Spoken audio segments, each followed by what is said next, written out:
how could societies not perceive the impacts on the environment and stop in time? And I would expect that if human civilization carries on, then maybe in the next century, people will be asking, why on earth did these people today in the year 2003 not see the obvious things that they were doing and take corrective action? It seems incredible in the past. In the future, it will seem incredible what we are doing today. And so I've been trying to develop a hierarchical set of considerations about why societies fail to solve their problems, why they fail to perceive the problems, or if they perceive them, why they fail to tackle them, or if they fail to tackle them, why they fail to succeed in solving them. I'll just mention two generalizations in this area. One blueprint for trouble, making collapse likely, is where there's a conflict of interest between the short-term interests of the decision-making elites and the long-term interests of the society as a whole, especially if the elites are able to insulate themselves from the consequences of their actions. Where what's good in the short run for the elite is bad for the society as a whole, there's a real risk of the elite doing things that will bring the society down in the long run. For example, among the Greenland Norse, a competitive rank society, what the chiefs really wanted is more followers and more sheep and more resources to outcompete the neighboring chiefs, and that led the chiefs to do what's called flogging the land, overstocking the land, forcing tenant farmers into dependency, and that made the chiefs powerful in the long run, but led to the society's collapse in the short run, but led to the society's collapse in the long run.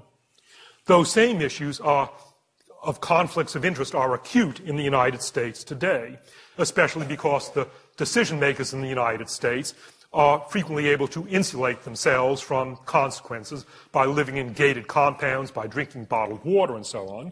And it is, within the last couple of years, it's been obvious that the elite in the business world correctly perceive that they can advance their short-term interests by doing things that are good for them but bad for society as a whole, such as draining a few $1 billion out of Enron and other businesses. They are quite correct that that these things are good for them in the short term, although bad for society in the long term.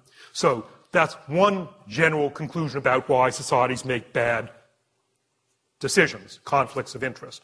And the other generalization that I want to mention is that it's particularly hard for a society to make, quotes, good decisions when there is a conflict involving strongly held values that are good in many circumstances, but are poor in other circumstances. For example, the Greenland Norse, in this difficult environment, were held together for 4.5 centuries by their shared commitment to religion and by their strong social cohesion. But those two things, commitment to religion and strong social cohesion, also made it difficult for them to change at the end and to learn from the Inuit. Or today, Australia. One of the things that enabled Australia to survive in this remote outpost of European civilization for 250 years has been their British identity. But today, their commitment to a British identity is serving Australians poorly in their need to adapt to their situation in Asia. So it's particularly difficult to change course when the things that get you in trouble are the things that are also the source of your strength. What's going to be the outcome today? Well, all of us know the dozen sorts of ticking time bombs going on in the modern world, time bombs that have fuses of a few decades to all of them not more than 50 years, and any one of which can do us in. The time bombs of water, of soil, of climate change, invasive species, the photosynthetic ceiling, population problems, toxics, etc., etc. List about 12 of them. And while these time bombs, none of them has a fuse beyond 50 years, and most of them have fuses of a few decades, some of them, in some places, have much shorter fuses. At the rate at which we're going now, the Philippines will lose all its accessible loggable forest within 5 years, and the Solomon Islands are only 1 year away from losing their loggable forest, which is their major export, and that's going to be spectacular for the economy of the Solomons. People often ask me, Jared, what's the most important thing that we need to do about the world's environmental problems? And my answer is the most important thing we need to do is to forget about there being any single thing that is the most important thing we need to do. Instead, there are a dozen things, any one of which could do us in, and we've got to get them all right. Because if we solve 11 and we fail to solve the 12th, we're in trouble. For example, if we solve our problems of water and soil and population, but don't solve our problems of toxics, then we are in trouble. The fact is that our present course is a non-sustainable course, which means by definition that it cannot be maintained. And the outcome is going to get resolved within a few decades. That means that those of us in this room who are less than 50 or 60 years old will see how these paradoxes are resolved, and those of us who are over the age of 60 may not see the resolution, but our children and grandchildren certainly will. The resolution is going to achieve either of two forms.